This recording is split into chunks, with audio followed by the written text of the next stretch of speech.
Female reproductive system के बारे में, and then we are going to talk about oogenesis. Oogenesis which is nothing but the formation of female gamete. और उसमें होगा भैया gamete के फर्टिलाइजेशन करवाने से पहले तुम्हें गेमीट बनाना तो पड़ेगा, और उसके बाद ये गेमीट का ट्रांसपोर्ट भी होगा ताकि ये दोनों आपस में मिले। अगर मैं डायमेंशन की बात करूं तो ओवरी की जो लेंथ है that is 2 to 4 centimetre. NCERT का डेटा है याद रखना। अगर हिस्टोलॉजिकल एस्पेक्ट ऑफ ओवरी को देखें, ओवरी को उठाया और बीचों बीच कट किया तो यही सेक्शनल व्यू एनसीईआरटी में दिखाया। Hello everyone, my name is Kritikan and I am your faculty of zoology. Last video में हम मिले थे बच्चा, और उसमें हमने ह्यूमन रिप्रोडक्शन पार्ट 1 डिस्कस किया था, जिसमें मैंने आपको सिखाया था male reproductive system as well as spermatogenesis, और उसके अंदर भी बहुत सारी बातें हमने करी थी। तो ओवरऑल हमारा मेल रिप्रोडक्टिव सिस्टम तो हमने कवर किया था पिछले वीडियो में। आज की इस वीडियो का लर्निंग ऑब्जेक्टिव क्या रहने वाला है, सबसे पहले मैं आपको बताऊं तो आज की इस वीडियो में हम सीखने वाले हैं फीमेल रिप्रोडक्टिव सिस्टम के बारे में, and then we are going to talk about oogenesis. Oogenesis which is nothing but the formation of female gamete, है ना, क्योंकि हमें पता है जो हमारा रिप्रोडक्शन है वो बहुत सारे इवेंट से मिलके बना हुआ है। Pre fertilization event, post fertilization event, और फर्टिलाइजेशन अपने आप में एक इवेंट है। प्री फर्टिलाइजेशन मतलब जो फर्टिलाइजेशन के पहले हो, फर्टिलाइजेशन किसका, मेल एंड फीमेल गेमीट का, तो इस फर्टिलाइजेशन के पहले वाले प्री फर्टिलाइजेशन इवेंट्स के अंदर आएंगे, और उसमें होगा भैया गेमीट के फर्टिलाइजेशन करवाने से पहले तुम्हें गेमीट बनाना तो पड़ेगा। तो formation of gamete and spermatogenesis and oogenesis respectively in male and female, है ना, और उसके बाद ये गेमीट का ट्रांसपोर्ट भी होगा ताकि ये दोनों आपस में मिले, क्योंकि ये अलग अलग जगह बन रहे हैं भैया, एक फीमेल के अंदर और एक मेल के अंदर, तो इनका ट्रांसपोर्टेशन भी करवाना है। तो मतलब वो सारी घटनाएं जो फर्टिलाइजेशन के पहले होंगी कहलाएंगी प्री फर्टिलाइजेशन इवेंट। फर्टिलाइजेशन और फिर उसके बाद होगा जाइगोट बनने के बाद उसके अंदर जो भी डिवीजन होगा, everything would be included in the post fertilization event. तो अभी हमारी चर्चा जो है वो प्री फर्टिलाइजेशन इवेंट के अंदर ही घूम रही है ना। तो आज हम फीमेल रिप्रोडक्टिव सिस्टम के बारे में पढ़ेंगे, and then we are going to talk about oogenesis. सबसे पहले शुरू करते हैं female reproductive system. Reproductive system को हम दो हिस्सों में डिवाइड करते हैं बच्चे, primary sex organ and secondary sex organ. Primary sex organ हमें पता है जिसको हम बोलते हैं भैया गोनाड, मैंने लास्ट क्लास में भी आपको बताया था। गोनाड मतलब ऐसे स्ट्रक्चर्स जो कि गेमीटोजेनेसिस में इन्वॉल्व होंगे। एक्सेसरी फंक्शन कुछ भी हो पर प्राइमरी फंक्शन है इनका क्या, गेमीट का बनाना। तो हमारा प्राइमरी फंक्शन यहां पर गेमीट सिंथेसिस, गेमीट फॉर्मेशन है इनफैक्ट, तो हम बोलेंगे it is a primary sex organ. और बात कर रहे हैं फीमेल की, तो फीमेल में क्या है हमारा भैया, ओवरी। ठीक, अब बात करते हैं ओवरी के लोकेशन की, है ना। तो ओवरी का जो लोकेशन होता है, जैसे अगर हम मेल रिप्रोडक्टिव सिस्टम की बात करें तो टेस्टिस का लोकेशन क्या हुआ करता था, एक्स्ट्रा एब्डोमिनल, एब्डोमिनल कैविटी के बाहर। पर फीमेल में ऐसा नहीं है, फीमेल में जो ओवरी है हमारी वो है कहां पर, एब्डोमिनल कैविटी के अंदर, पेल्विक कैविटी में ही लोकेटेड होगी।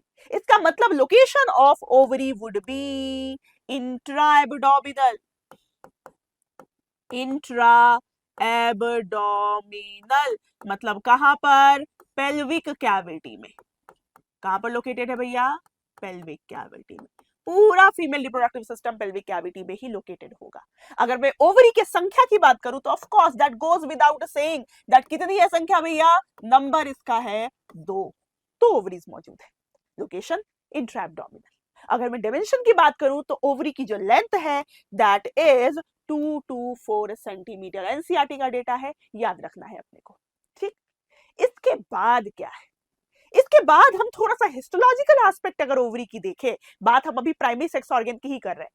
अगर हिस्टोलॉजिकल एस्पेक्ट ऑफ ओवरी को देखें, ओवरी को उठाया और बीचों बीच कट किया तो यही सेक्शनल व्यू एनसीईआरटी में दिखा रखा है।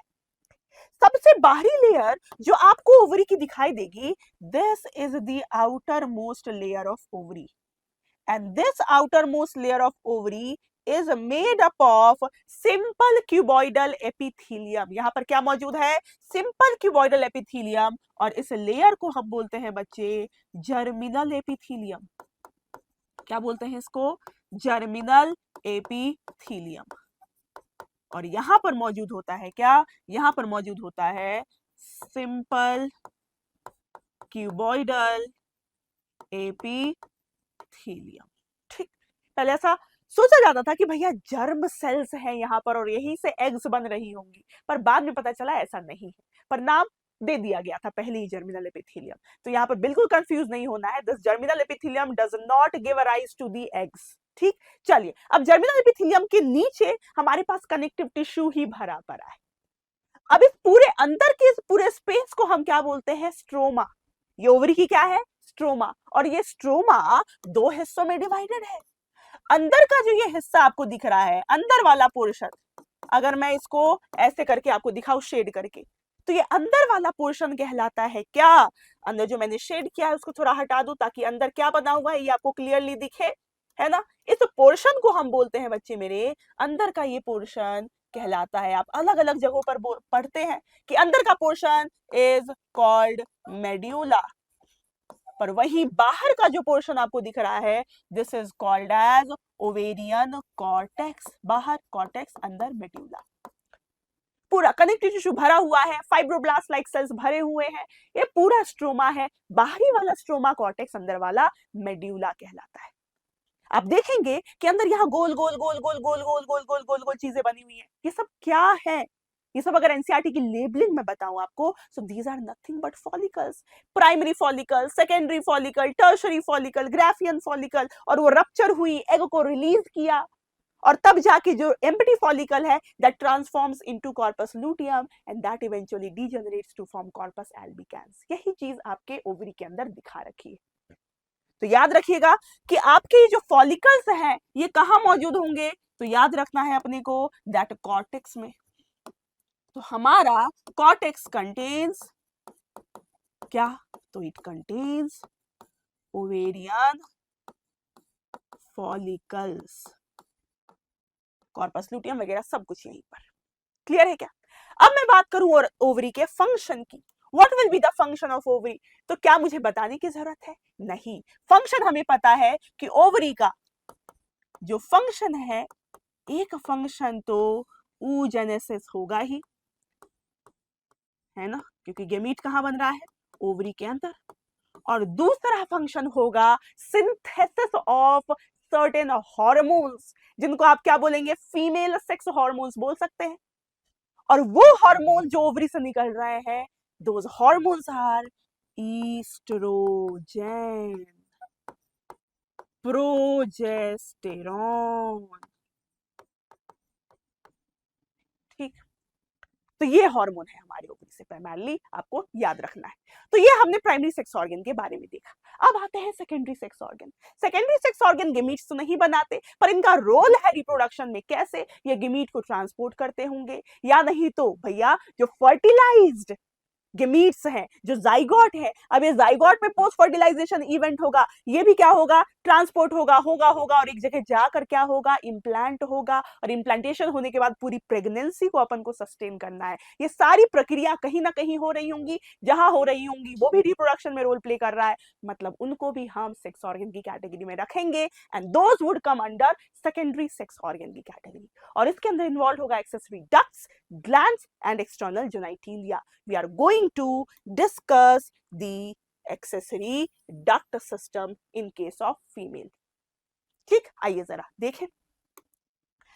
अगर मैं बात करूं फीमेल के रिप्रोडक्टिव सिस्टम की, तो ये रहा आपका डायग्रामेटिक रिप्रेजेंटेशन। यहां जो आपको दिख रहा है गोल गोल सा, ये प्यारी सी है हमारी क्या, ओवरी, ये है हमारी ओवरी, और ओवरी अपनी जगह पर बैठी हुई, ऐसे हवा में लटकी तो नहीं होगी, अपनी जगह पर व्यवस्थित है, अटैच्ड है, अलग अलग जगहों से, अलग अलग चीजों से कनेक्टेड है, चाहे वो पेल्विक वॉल हो, चाहे वो यूटेरस हो, इन सब से कनेक्टेड है with the help of various different types of ligaments, ovarian ligament, है ना, सस्पेंसरी लिगामेंट, ये सब नाम है, आपको याद रखना है। लिगामेंट की मदद से ओवरी अपनी जगह पे क्या है, फर्मली अटैच्ड है, व्यवस्थित है।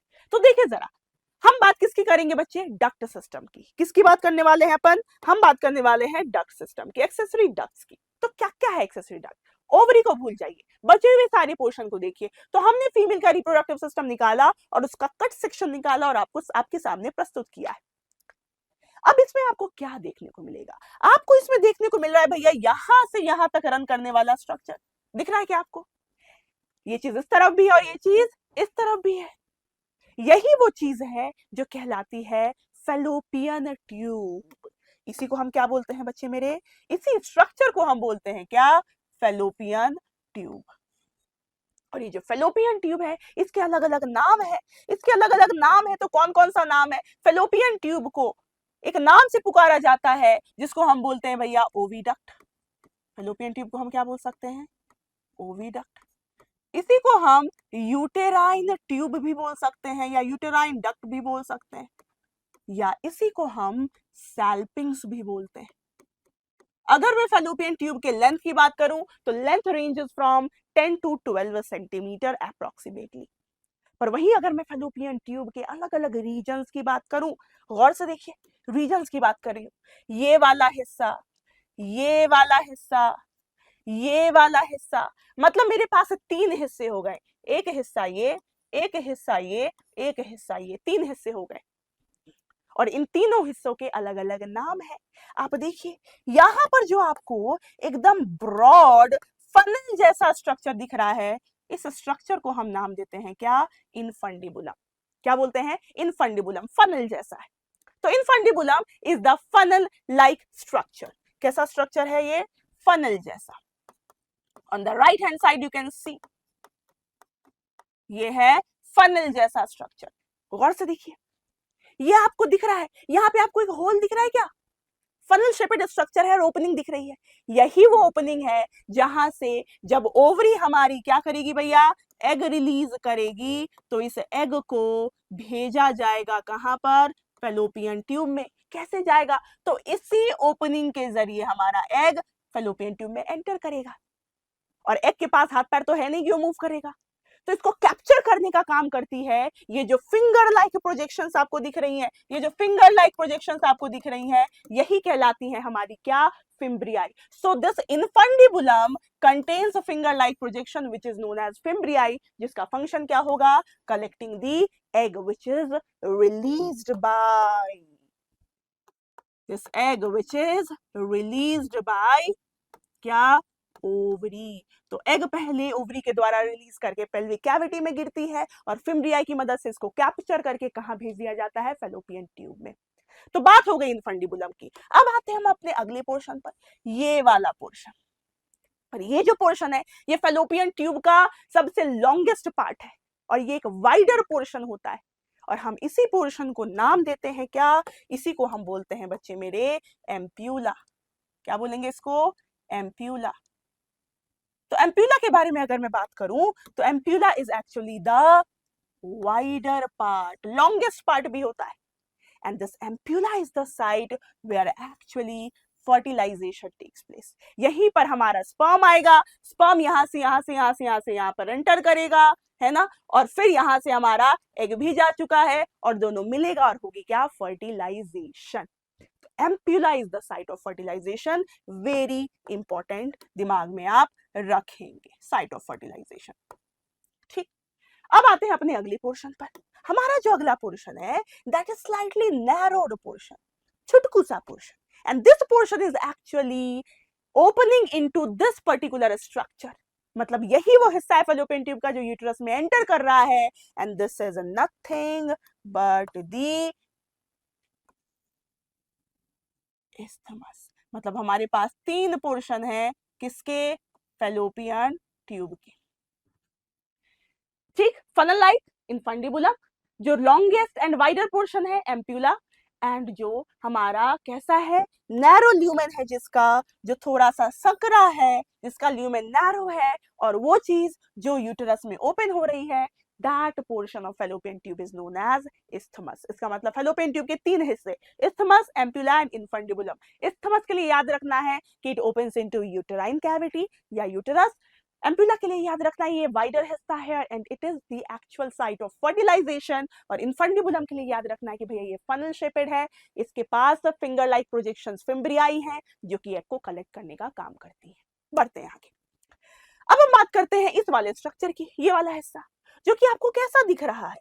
आपको पता है पैर, है ना, पैर फल होता है ना भैया, कैसा दिखता है? ऐसा दिखता है, ऐसा ही दिखता है क्या? ऐसा ही दिखता है। इसी को तुम उल्टा कर दो, इसका मतलब जो यूटेरस होता है वो कैसा दिखता है? यूटेरस दिखता है इन्वर्टेड पेयर शेप।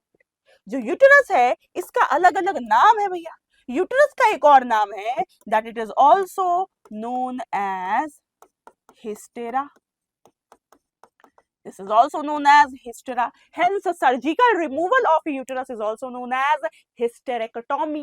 ठीक, एक्टोमी वर्ड आता है तो हम बोलते हैं ना सर्जिकल रिमूवल, तो हिस्टेरेक्टोमी का मतलब हो गया surgical removal of the uterus. साथ ही साथ ये जो हमारा यूटेरस होता है, हमने बोला ना ओवरी भी अपनी जगह पर व्यवस्थित था with the help of ligament, uterus भी अपनी जगह पर है with the help of ligaments, तो attach to pelvic wall by the ligament. अब ये जो यूटेरस है बच्चे, इस यूटेरस के अलग अलग हिस्से हैं। अब यूटेरस पे जो ऊपर का तुम्हें रीजन दिख रहा है, this portion of uterus is called as funds.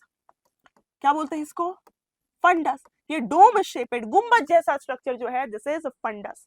ये वाला पूरा जो पोर्शन आपको दिख रहा है, this portion of uterus is actually called as body, body of uterus.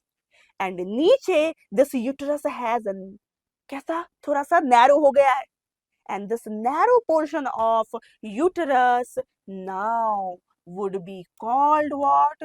Now it would be called cervix. ठीक, तो हमने इसको क्या बोला? हमने ऊपर वाले पोर्शन को बोला यूटेरस, और यूटेरस से नीचे नैरो डाउन हो गया जिसको हमने क्या बोल दिया? सर्विक्स। नाउ द सर्विक्स के नीचे जो स्टार्ट हो रहा है structure, this actually is called as vagina. अब देखिए, ये जो हमारा यूटेरस है और ये जो हमारा वेजाइना है, इसके बीच ये सर्वाइकल लेयर। अब ये जो सर्वाइकल लेयर है आप देख सकते हैं, दिस सर्वाइकल लेयर, ये जो सर्विक्स है, ये यूटेरस में भी एक तरफ यूटेरस से कम्युनिकेट कर रहा है और एक तरफ वेजाइना से कम्युनिकेट कर रहा है, और ये जो कम्युनिकेट कर रहा है ये कर रहा है with the help of this opening that you can see. ये ओपनिंग जो अंदर की तरफ है, इस ओपनिंग को बोलते हैं हम इंटरनल ओस, और जो बाहर की तरफ है उसको बोलते हैं हम एक्सटर्नल ओस। तो अंदर की तरफ की ओपनिंग को क्या बोला? इंटरनल ओस, और बाहर की तरफ की ओपनिंग को क्या बोला? एक्सटर्नल ओस। क्या है ये? वेजाइना जो है हमारा, वेजाइना से जो सर्विक्स से कम्युनिकेट कर रहा है with the help of external ओस, एंड यूटेराइन कैविटी से कम्युनिकेट कर रहा है with the help of internal ओस, और ये पूरा स्ट्रक्चर हमारा क्या है? सर्विक्स। अब देखिए जरा गौर से, सर्विक्स में आपको कैनाल दिख रहा होगा। The canal which is enclosed by cervix is called as cervical canal, and the canal which is enclosed by vagina is called as vaginal canal, and vaginal canal opens to the exterior, bahar ki taraf khulta hai with the help of vaginal opening which is partially covered by a membranous structure which is called as a hymen, और यही hymen first sexual intercourse के दौरान rupture होता है। पर अगर ruptured hymen है किसी में, तो हमेशा हम ये बोले कि उसमें सेक्सुअल इंटरकोर्स हुआ होगा, ये बात भी गलत है। क्यों? क्योंकि कुछ एक्टिव स्पोर्ट पार्टिसिपेशन के दौरान भी ये हाइमेन रप्चर कर सकता है।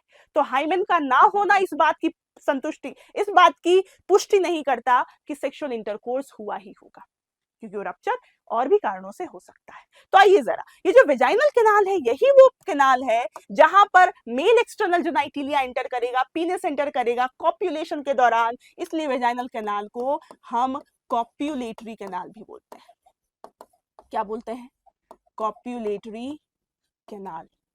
एंड याद रखिएगा that during the time of birth जो बच्चा है वो यहीं पर कहीं इंप्लांट हुआ होगा, यूट्रस में ही कहीं इंप्लांट हुआ होगा, और जब बच्चा बाहर निकलेगा तो उसको पहले सर्वाइकल कैनाल और फिर वेजाइनल कैनाल से होकर गुजरते हुए बाहर निकलना होगा। इसका मतलब these canals together is actually involved in birth. तो हम इन दोनों को कलेक्टिवली क्या बोल देते हैं? कलेक्टिवली इन दोनों को बोल दिया जाता है बर्थ कैनाल। कितनी बात समझ आई बच्चे मेरे? ये हो गया हमारा एक्सेसरी डक्ट सिस्टम। अब बढ़ते हैं आगे। अब हम बात करते हैं थोड़ा सा हिस्टोलॉजी पर, थोड़ी सी हिस्टोलॉजी की बात करें, वॉल ऑफ यूटेरस की बात करें। ये जो पूरा हमारा फीमेल रिप्रोडक्टिव सिस्टम है ना, ये मोटा मोटी 3 लेयर से मिलके बना है। जो सबसे बाहरी, अगर मैं मान लेते हैं इसको कट करूं, है ना, ये फेलोपियन ट्यूब है, इसका मैंने एक ट्रांसवर्स सेक्शन किया, तो मुझे यहाँ पर 3 लेयर्स देखने को मिलेंगी। एक है सबसे बाहरी लेयर, एक लेयर होगी सबसे बाहरी लेयर, एक लेयर होगी मिडिल की लेयर, पहले मैं बना लूं फिर आपको समझाऊंगी। एक होगी बीच की लेयर, एक थी बाहरी लेयर, और एक होगी अंदर की लेयर। 3 लेयर्स। ठीक, जो सबसे बाहरी लेयर, थ्रू आउट मैं बता रही हूं बच्चे, ये जो सबसे बाहरी लेयर है इसको हम बोल देते हैं सेरोसा। क्या बोल देते हैं? सेरोसा। बीच वाले लेयर को हम बोल देते हैं मस्क्यूलरिस, और सबसे अंदर वाली लेयर को हम बोल देते हैं क्या? अंदर वाली लेयर को बोल देते हैं म्यूकोसा।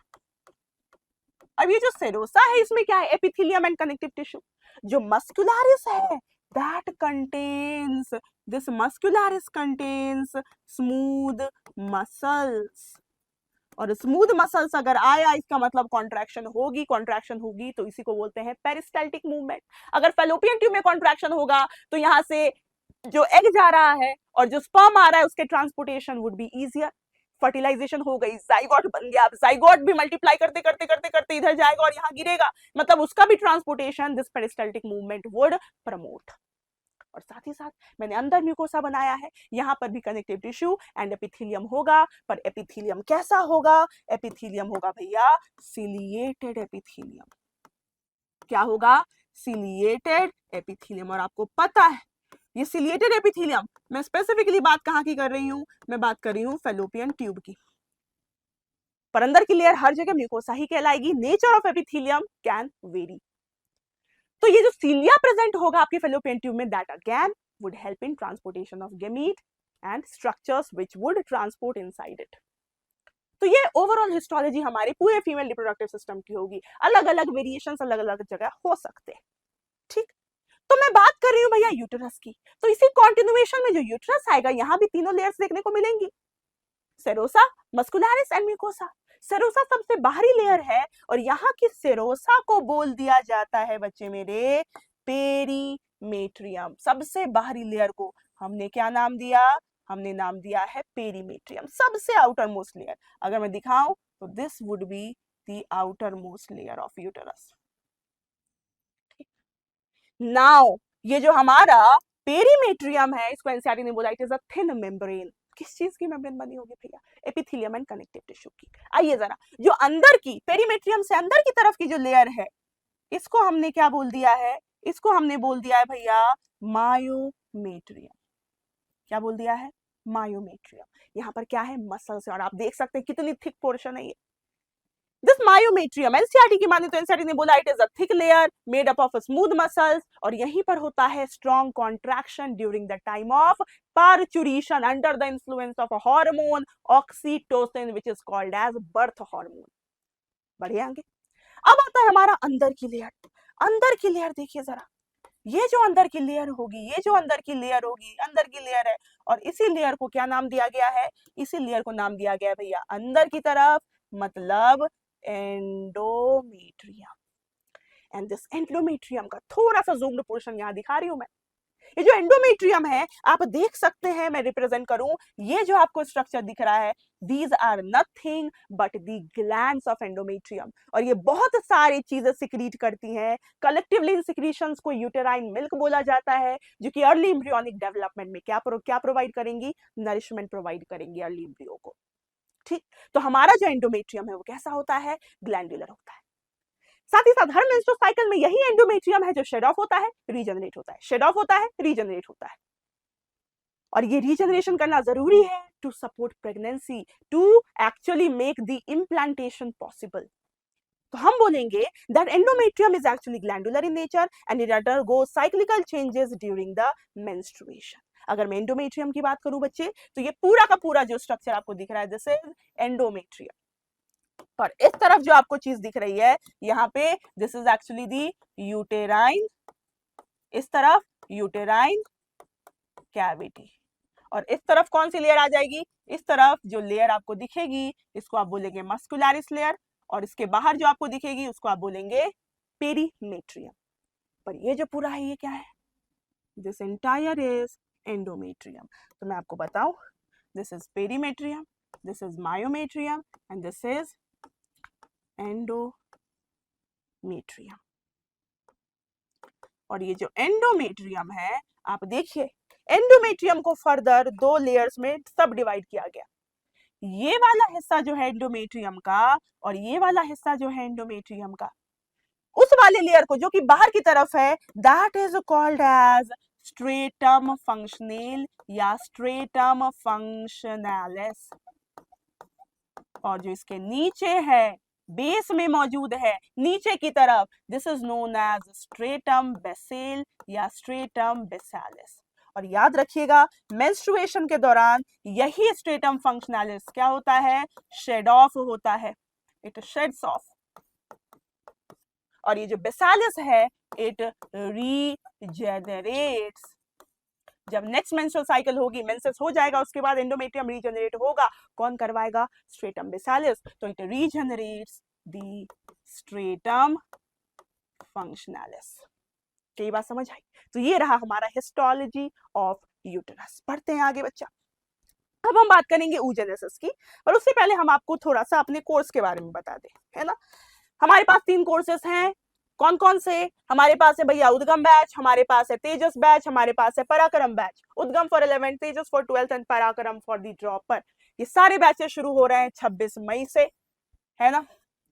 और इनका कंप्लीशन डेट जो है ये है 20 दिसंबर। 11th की बात करें, 12th की बात करें तो 20 नवंबर, और अगर हम ड्रॉपर की बात करें तो ये है 20 जनवरी। ठीक, आपको इस कोर्स में क्या क्या पर्क्स मिलेंगे? तो इस कोर्स में आपको मिलेगा भैया live lectures on Aurus digital app. साथ ही साथ आपको मिलेगा डेली प्रैक्टिस पेपर, है ना, प्रैक्टिस क्वेश्चंस की शीट, मटेरियल्स, मेंटोरशिप सेशन बहुत इंपॉर्टेंट, और साथ ही साथ आपको मिलेंगे रेगुलर टेस्ट्स। इसके अलावा आपको फ्री क्रैश कोर्स भी मिलेगा। एक बार जब आपका सिलेबस कंप्लीट हो गया तो वो रिवीजन करवाएंगे हम आपको, और उसके लिए आपको अलग से फिर परचेज करने की आवश्यकता नहीं है। Everything would be included in the same package and there would be free AI doubt solver as well. एक और बात बता दूं, जो 12th के बच्चे होंगे वो बोर्ड एग्जामिनेशन दे रहे होंगे, है ना, और बोर्ड एग्जामिनेशन में सब्जेक्टिव आंसर हमें लिखना होता है। नीट में तो ऑब्जेक्टिव आंसर्स हैं भैया, है ना, कोई एक ऑप्शन करेक्ट होगा, पर सब्जेक्टिव आंसर लिखना अपने आप में एक कला होती है ना। और विथ टाइम जब आप डिफरेंट टाइप के टेस्ट देंगे तभी जाके आप सीखेंगे। तो उसमें भी आपको थोड़ा सा, है ना, जरूरत होगी एक स्पेशल टाइप के असिस्टेंस की। तो जो भी रिक्वायरमेंट होगी, जो भी नीड होगी, हम अपने एंड से आपको प्रोवाइड करेंगे। रेगुलर सब्जेक्टिव टेस्ट भी हम आपका लेंगे, और उसके लिए आपको अलग से कुछ पे करने की आवश्यकता नहीं है। Everything would be included in the same package. ठीक है, चलिए बढ़ते हैं आगे, बात करते हैं oogenesis की। oogenesis का मतलब क्या होता है? oogenesis का, जैसे स्पर्मेटोजेनेसिस का मतलब होता था स्पर्म का formation from its precursor cell, मतलब मेल गमीट का बनना is a spermatogenesis. Female gamete का फॉर्मेशन वुड बी oogenesis। सवाल है कि oogenesis कब शुरू होती है? तो स्पर्मेटोजेनेसिस शुरू कब होता था? स्पर्मेटोजेनेसिस शुरू होता था भैया eight the time of puberty. पर वहीं अगर मैं बात करूं oogenesis की, तो oogenesis starts during the embryonic stage। कब? It starts during the embryonic stage। मतलब वो बच्ची जो अभी फीमेल के, मतलब अपने मदर के वुम्ब में ही है, उस बच्ची के ओवरी में oogenesis की शुरुआत हो चुकी है, मतलब एम्ब्रियोनिक फीटल स्टेज में ही हो गया है। एंड कब होता है? तो ये बच्ची जब पैदा हो जाएगी, प्यूबर्टी अटेन करेगी, मेनार्क शुरू होगा, और होते होते होते होते होते 45 से 50 साल की उम्र में जब मीनोपॉज आ जाएगा, तब जाके यहाँ पर क्या हो जाएगा? oogenesis का खत्म, एंड हो जाएगा प्रक्रिया भैया। तो हम बोलेंगे it ends at menopause. Menopause मतलब जब मेंस्ट्रुअल साइकिल स्टॉप हो जाए। ठीक, तो यहाँ पे आपको डिफरेंस समझ में आ गया स्पर्मेटोजेनेसिस और oogenesis में। इसके अलावा भी बहुत सारे डिफरेंसेस हैं, देखते हैं बारी बारी से। oogenesis जो हमारी है वो होती क्या है, समझिएगा, समझेंगे और फिर आगे हम फ्लो चार्ट में बढ़ते जाएंगे और चीजें समझते जाएंगे, है ना। सबसे पहले वो बच्ची जो अपनी मदर के वुम्ब में है, उस बच्ची के ओवरी के अंदर, है ना, प्रिकर्सर सेल्स हैं जिसको बोलते हैं हम क्या? oogoनियम। और ये oogoनियम कहां से आया? योग सैक से प्राइमोडियल जर्म सेल्स माइग्रेट करते हैं और आके बैठ जाते हैं ओवरी में और डिफरेंशिएट हो जाते हैं इनटू oogonia। और ये जो oogonia है बच्चे, इसकी प्लॉइडी रहने वाली है क्या, 2n। और अगर 2n है तो क्रोमोसोम की बात करें तो भैया इनके पास होगा 44 ऑटोसोम और 2 सेक्स क्रोमोसोम। अब ये oogonia जो फीमेल फीटस के ओवरी में है, एम्ब्रियोनिक स्टेज में ही है अभी, और ये oogonia मल्टीप्लाई करेगा मल्टीप्लाई करेगा मल्टीप्लाई करेगा। इसका मतलब इस oogonia में क्या होने वाला है, होने वाला है भैया multiplication division which is mitosis. और माइटोसिस होके खूब सारी oogonia बन जाएगी। एनसीईआरटी लिखती है कि no new oogonia is formed after birth, मतलब जितने भी oogonia बनने थे वो आपके एम्ब्रियोनिक स्टेज में ही बन जाएंगे। ठीक, तो अब हमारे पास बहुत सारा oogonia है। अभी भी बच्ची कहाँ है भैया, अपने फीटल स्टेज में ही है। अब ये जो oogonia उसके अंदर बना है, now this oogonia starts differentiating. क्या होगी इनमें, डिफरेंशिएशन, डिफरेंशिएशन। और डिफरेंशिएशन जब होगा तो this oogonia gets converted, get differentiated into primary oocyte। देख बच्चे, कोई मियोटिक डिवीजन नहीं हुई है, कोई रिडक्शन डिवीजन नहीं हुई है, यहाँ पर केवल डिफरेंशिएशन हो रहा है। और यहाँ पर प्लॉइडी जो उसकी रही होगी वही प्लॉइडी इसकी भी रहेगी। इसका मतलब ploidy of primary oocyte is going to be 2n 44 plus XX। तो हमारे पास प्राइमरी oocyte बनके तैयार है फीटल स्टेज में, अभी भी फीटल स्टेज ही है। नाउ दिस प्राइमरी oocyte धीरे धीरे थोड़ा सा मियोसिस करना चालू करती है। और मियोसिस दो हिस्सों में होता है, मियोसिस 1 एंड मियोसिस 2। पहले क्या होगा, मियोसिस 1, इसका मतलब प्राइमरी oocyte में क्या चालू हो गया है, मियोसिस 1। और मियोसिस 1 शुरू तो हुआ पर क्या खत्म हो पाया, नहीं। तो मैंने यहां लिख दिया मियोसिस 1 स्टार्ट्स। और मियोसिस 1 स्टार्ट होगा पर खत्म नहीं हो पाएगा, एक स्टेज है प्रोफेज। और प्रोफेज के भी स्पेसिफिकली कौन सा स्टेज, डिप्लोटीन, वहां जाकर ये रुक जाएगा। इसका मतलब हमारे पास जो oocyte मिली है, ये oocyte कहां पर रुक गई, ये बेचारी oocyte रुक गई है प्रोफेज 1। कहां पर रुक गई है, प्रोफेज 1। और उसमें भी स्पेसिफिकली कौन से, डिप्लोटीन, है ना। ये सब कब हो रहा है, ये सब हो रहा है भैया उस एम्ब्रियोनिक स्टेज में। अब ये रुक गई है हमारी प्रोफेज 1 में ही। क्या अभी तक इसमें एनाफेज हुआ है, क्या क्रोमोसोम सेपरेट हो गए हैं, नहीं हुए। मतलब इसकी प्लॉइडी अभी भी क्या है, वो oocyte प्राइमरी oocyte जो कि अरेस्टेड है प्रोफेज 1 में, इसकी प्लॉइडी अभी भी क्या है, 2n ही है, 44 प्लस x ही है। और ये सब हो गया उसके एम्ब्रियोनिक टाइम में। इसी अवस्था में हो जाएगी उसका क्या, बर्थ, डिलीवरी हो जाएगी, बर्थ हो जाएगा। बर्थ के टाइम पे, बर्थ होने के बाद उस फीमेल के ओवरी में लाखों प्राइमरी oocyte है जो कि प्रोफेज 1 में अरेस्टेड है। पर धीरे धीरे जैसे ही वो बड़ी होगी, प्यूबर्टी तक अटेन करेगी, बहुत सारे प्राइमरी oocyte डीजनरेट हो जाएंगे। और डीजनरेट हो जाएंगे तो eight the time of puberty, eight the time of puberty, NCERT की डेटा की माने तो 60,000 से 80,000 प्राइमरी oocyte मिलेंगे। कहां पर, इन ईच ओवरी। क्लियर है, इन ईच ओवरी, याद रखना है। अब 60,000 से 80,000 इस ओवरी में, 60,000 से 80,000 इस ओवरी में प्यूबर्टी के टाइम पर। ठीक, अब ये oocyte अकेले नहीं होते, इनके चारों तरफ सेल्स ने इनको सराउंड किया होता है। और कलेक्टिव स्ट्रक्चर को हम प्राइमरी फॉलिकल्स बोलते हैं। पर मैं फॉलिकुलर स्टेज पे अभी नहीं जा रही हूँ, मैं केवल oocyte के टर्म्स में आपको समझा रही हूँ। तो हमारे पास इतने oocyte है हर ओवरी में। अब क्या होगा, अब होगी मेंस्ट्रुअल साइकिल की शुरुआत। और आपको पता है मेंस्ट्रुअल साइकिल ऑल्टरनेटिवली चल रहा होता है ओवरी में। तो मान लेते हैं इस ओवरी में मेंस्ट्रुअल साइकिल चालू हुआ। Out of this thousands of primary oocyte are still in prophase 1, इनमें ग्रोथ चालू होगी, किसमें, सारों में नहीं, 10 से 12 में मान लेते हैं ग्रोथ चालू होगी।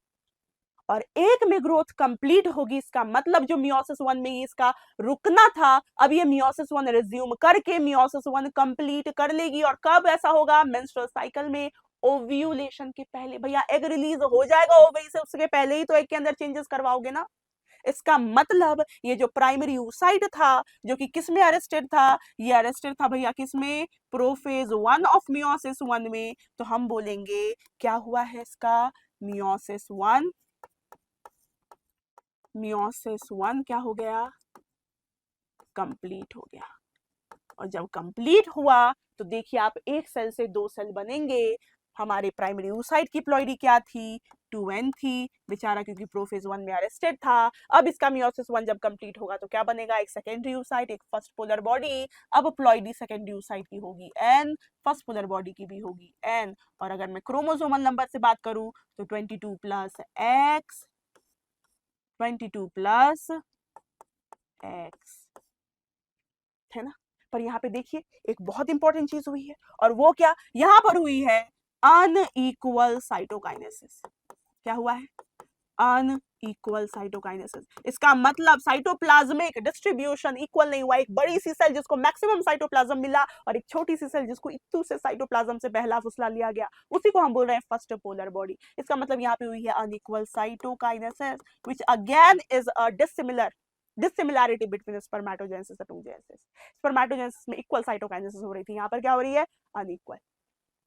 पर अब देखिए, अब इन सेल्स ने भी हार नहीं मानी, इनका मियोसिस 1 कंप्लीट हो गया, प्राइमरी oocyte का बनी secondary oocyte and first polar body. Now again ovulation के पहले ही ये हो रहा है, और अब क्या होगा, इसमें मियोसिस 2 चालू हो जाएगा।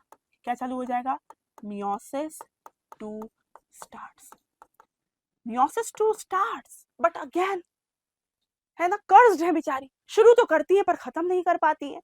तो ये मियोसिस 2 चालू तो होगा, पर भैया फिनिश नहीं हो पाएगा। इसका मतलब it is again going to be arrested, और इस टाइम ये अरेस्ट होती है कहां पर, मेटाफेज में। तो मियोसिस 2 के मेटाफेज में, इसलिए हमने बोला it is arrested in metaphase 2। Ploidy क्या बोलोगे सेकेंडरी oocyte की, एन ही तो बोलोगे। आप बोलेंगे मैडम फर्स्ट पोलर बॉडी में आपने मियोसिस 2 क्यों नहीं करवाया, क्योंकि first polar body most of the vertebrates में इंक्लूडिंग ह्यूमन, इट डीजेनरेट्स।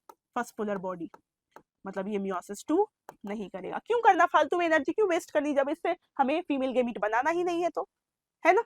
अब देखिए, अब ये सेकेंडरी oocyte जो मेटाफेज 2 में अरेस्टेड है, ये कब बन गई है, ओव्यूलेशन के पहले।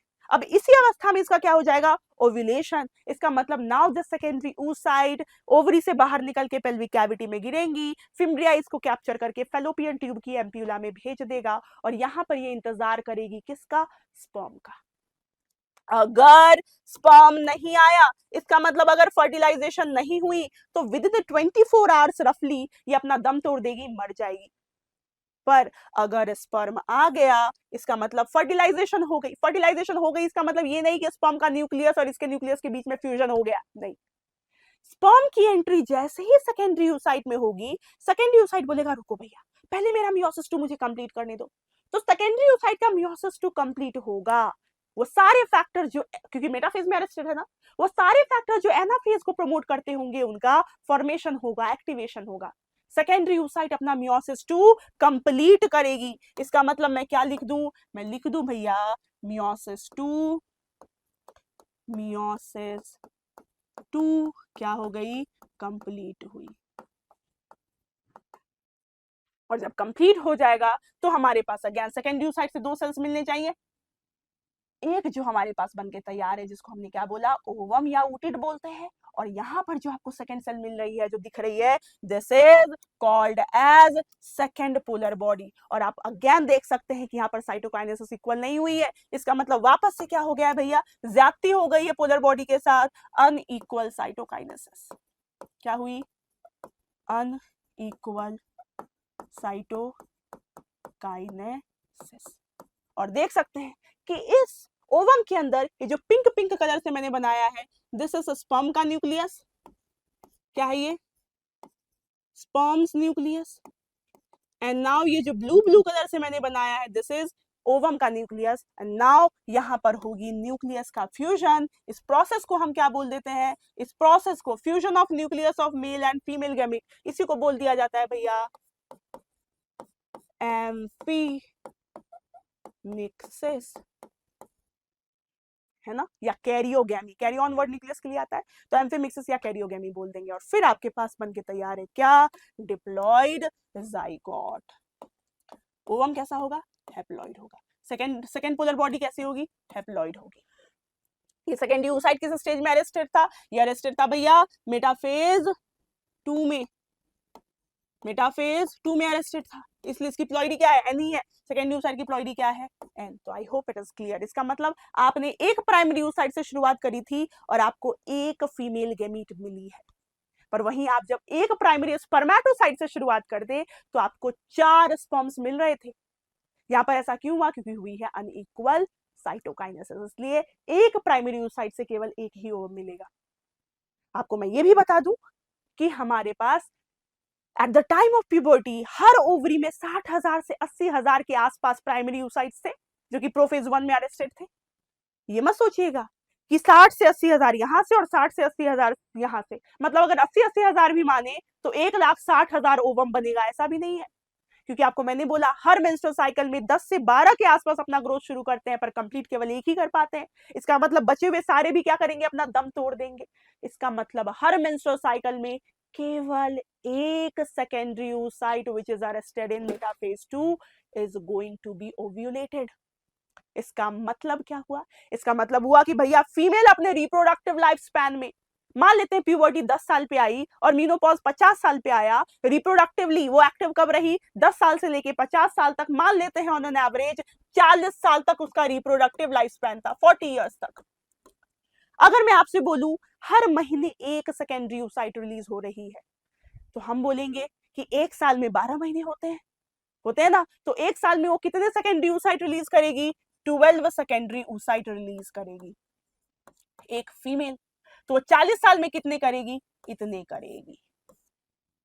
बात सीधी बात करता है 480 के आसपास, लगभग कितने, 480 सेकेंडरी oocyte रिलीज करेगी वो अपने पूरे लाइफ टाइम में, क्योंकि मेनोपॉज के बाद तो वैसे भी कुछ नहीं होना। तो 480 मतलब कहाँ, 60 से 80,000 इधर, 60 से 80,000 इधर, पर कितने सेकेंडरी oocyte रिलीज कर रही है, 480। पर अगर मैं बोल दूं ईच ओवरी कितने करेंगे, तो आपको पता है मेंस्ट्रुअल साइकिल अल्टरनेट ओवरी में होता है, तो हर ओवरी कितना करेंगे, ठीक इसका आधा। ये दोनों ओवरी के द्वारा है, तो हर ओवरी ठीक इसका आधा करेंगे, मतलब नियरली 240। तो यूजुअली हम बोलते हैं 400 से 450, है ना, या 500 भी बोल सकते हैं, रफली हमारी जो फीमेल है वो एग रिलीज करती है। पर अगर मैं आपसे थोड़ा सा और ट्रिकीनेस यहाँ पर लाऊं, मैं आपसे बोलूं भैया बताइए एक फीमेल जो 10 साल पे प्यूबर्टी आई, 50 साल पे मेनोपॉज आया, 40 साल का रिप्रोडक्टिव लाइफ स्पैन है, कितने ओवम बनाएगी, पर शर्त यह है कि वो किसी भी सेक्सुअल इंटरकोर्स में इन्वॉल्व नहीं हुई है। तो गलती से भी 480 मत बोलिएगा, क्यों, क्योंकि मैंने बोला है ओवम, और ओवम का मतलब है कब, जब मियोसिस 2 कंप्लीट होगी तब बनेगा, और मियोसिस 2 कब कंप्लीट होगा, जब स्पर्म एंटर करेगा। मैंने आपको क्या बोला, मैंने बोला कि भैया कोई सेक्सुअल इंटरकोर्स नहीं हुई है, इसका मतलब स्पर्म गया ही नहीं है, मतलब ओवम बनेगा ही नहीं, आंसर वुड बी 0। ठीक है क्या, तो मेरे ख्याल से oogenesis इतना काफी रहेगा। ये 3 क्वेश्चंस है, मैं स्क्रीन से हट रही हूँ बच्चे मेरे, है ना। इसका सॉल्यूशन मैं अभी नहीं करवाऊंगी, आपको ये क्वेश्चन सॉल्व करने हैं और कमेंट सेक्शन में बताना है फर्स्ट, सेकंड और थर्ड, है ना। मैं नंबरिंग कर दूं, this is the first question, this is the second question and this is the third question. इन तीनों क्वेश्चंस के आंसर क्या होंगे, है ना, और जो करेक्ट आंसर होगा वो मैं कमेंट सेक्शन में पिन कर दूंगी। ठीक है क्या, चलिए, तो मेरे ख्याल से आज के लिए इतना काफी रहेगा। अगली क्लास में वापस से मिलेंगे जिसमें मैं आपको पढ़ाऊंगी भैया fertilization and post fertilization events, है ना। चलिए, तो आज के लिए इतना ही, मिलते हैं अगली वीडियो में, तब तक अपना ख्याल रखें और मस्त से पढ़ाई करते रहें। सी यू एवरीवन।